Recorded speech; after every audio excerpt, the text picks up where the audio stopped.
What is up, everyone? Welcome back to my channel. I'm financial coach Jess, and the motivation behind this video here today is, quite frankly, we are just burnt out. We've got about $60,000 left on our mortgage, and the plan is still to pay it off by the end of 2021. But we are tired. And I knew this would happen. No one pays off six-figure debt and doesn't struggle with doubts and fears and wanting to give up.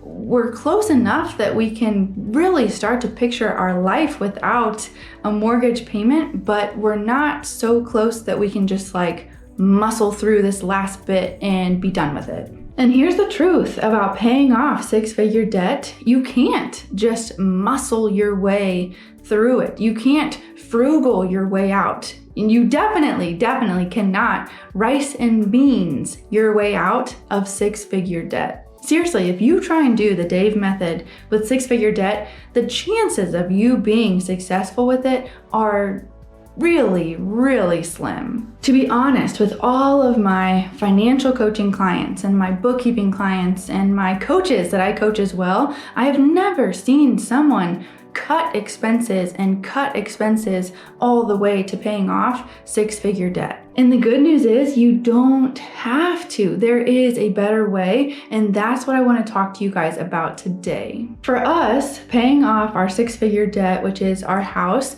is going to be about a 2-year journey. That's when we really got serious about paying off the house.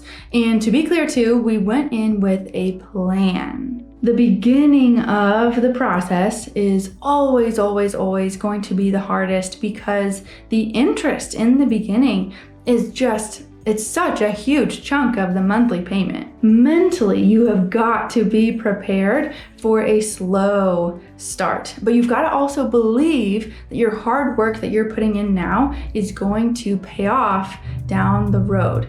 And you can't just say this, you actually have to believe it. For us, this really meant dreaming big and getting comfortable with crazy, outlandish goals. What will paying off this house do for the future of our family? How will it change our daily schedule? What freedoms will we have in the future that we don't have right now? What will this do for our giving? How much more will we be able to give in the future that we're just restricted with right now? When you talk and think about your why, it cannot be general. It can't be just, I want more freedom or I want to prioritize my family. It has got to be so specific. Ethan and I have literally talked through what our days will look like. What will our holidays be like for us? How will our seasons change? What foods will we eat? How will we be able to affect change in our neighborhood, in our community? And it gets pretty tangible. These broad, vague goals that I see a lot of the time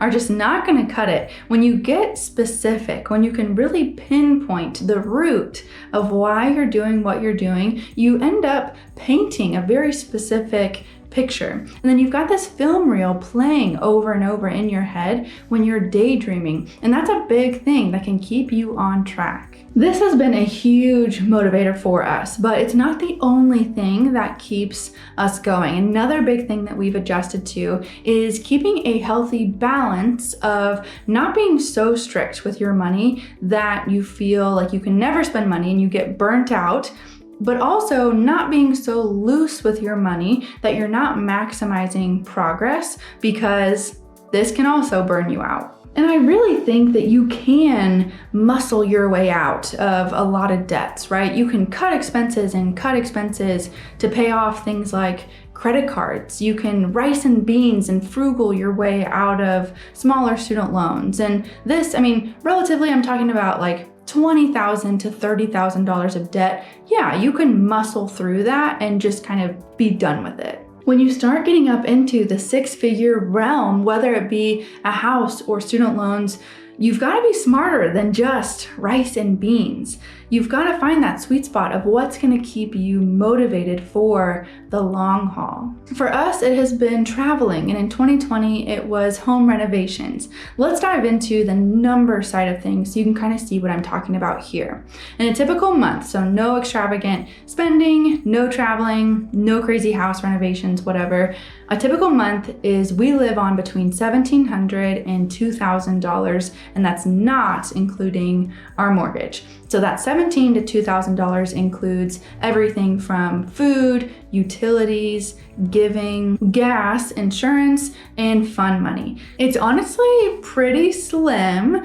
We don't like to pad these categories with extra money because at the end of the month, we found that we really just have nothing to show for it. And there's nothing worse than spending money or having extra money and not knowing where it goes. It just disappearing, right? So we really try and keep our daily expenses really, really low.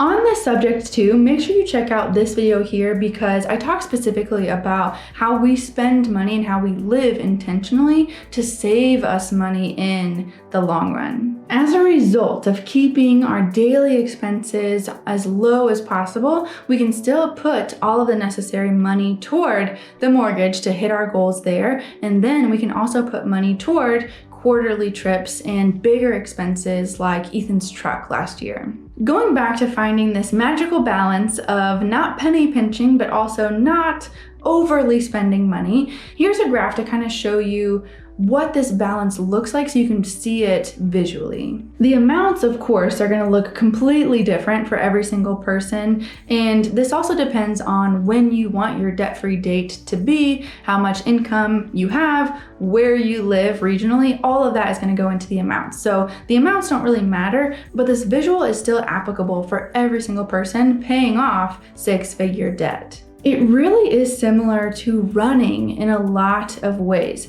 When you're running long distances, you absolutely have to keep your breathing and your heart rate controlled. If you're going to run a long distance and you come out too hot, your body is not going to be able to sustain that speed for the long haul. Your body needs more oxygen than what your heart can provide, and so you have to stop.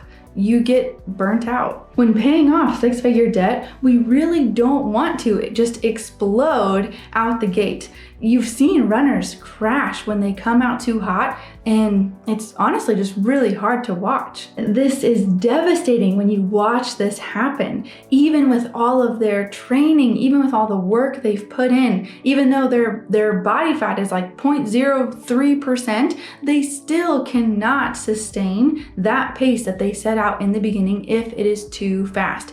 You can see it on their face. They have no choice in the matter. They have to slow down. They have to stop. Likewise, on the other end of the spectrum, imagine if you were walking a marathon. This would be pretty much the equivalent of paying minimums on your six-figure debt, and it's very easy to get burnt out with this too. You have to walk for so much longer than someone who is just casually jogging, and it's really difficult to see your progress. There's so many other things that you could be doing besides just walking. And when people just pay the minimums on their debt, they get distracted. Life just gets in the way. When paying the minimums, a lot of people just set it and forget it, and they're stuck paying on that debt for 20 to 30 years. The interest that they end up paying on this six-figure debt is actually sickening. As I talk about in this video right here, student loan forgiveness is definitely the exception to the rule, and it has burned thousands of applicants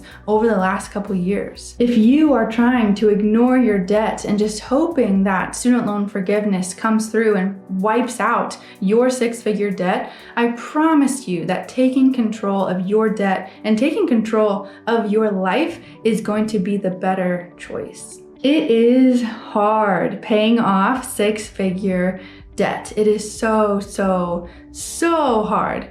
But it's also incredibly difficult to be in six-figure debt. So choose your hard.